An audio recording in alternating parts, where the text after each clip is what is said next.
si nous parlons des différences entre ce qui se passe en Afrique et ce qui se passe en Europe ou bien aux États-Unis,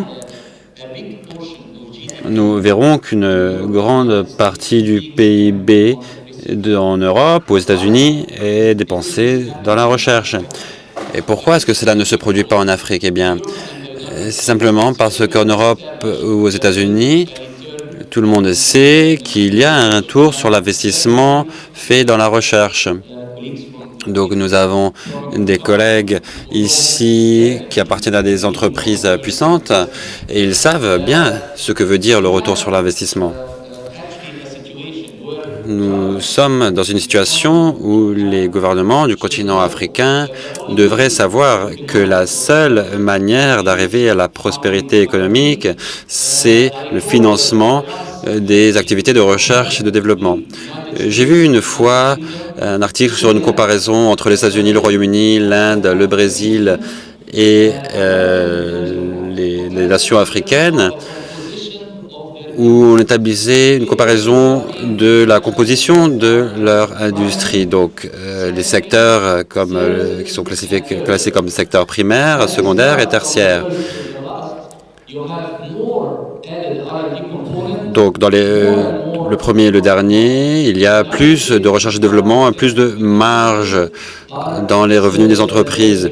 Donc, aux États-Unis, la plupart du PIB est concentré sur le secteur tertiaire, donc des services, et pour chaque dollar de vente, on peut avoir jusqu'à 18% de marge pour appuyer des revenus élevés des travailleurs, des niveaux de qualité de vie élevés et un financement de la recherche et du développement, alors que dans les nations africaines,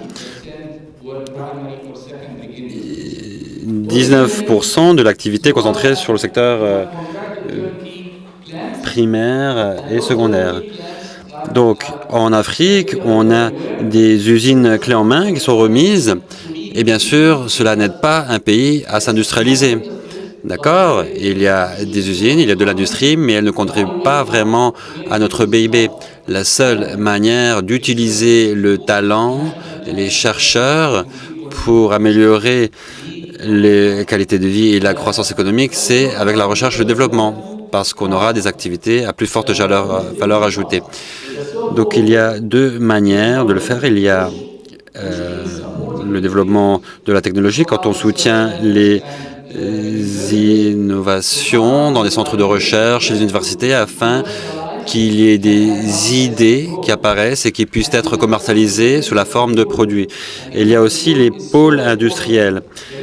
Les pôles industriels sont importants. Pourquoi? Eh bien, parce qu'on va aborder les besoins industriels.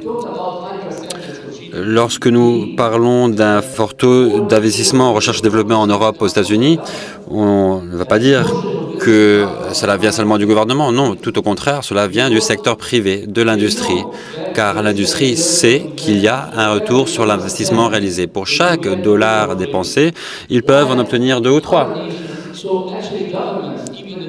Donc, les gouvernements, même en Europe ou aux États-Unis, ils n'allouent pas tellement de fonds aux activités de recherche et de développement. Il s'agit simplement de créer cette culture de l'investissement, donc aussi de la sphère privée. J'aimerais en profiter pour dire que quand on parle d'éducation, d'enseignement, eh bien, l'enseignement, ce n'est pas seulement la formation des étudiants, c'est aussi une industrie. Ça peut appuyer l'économie de beaucoup de pays.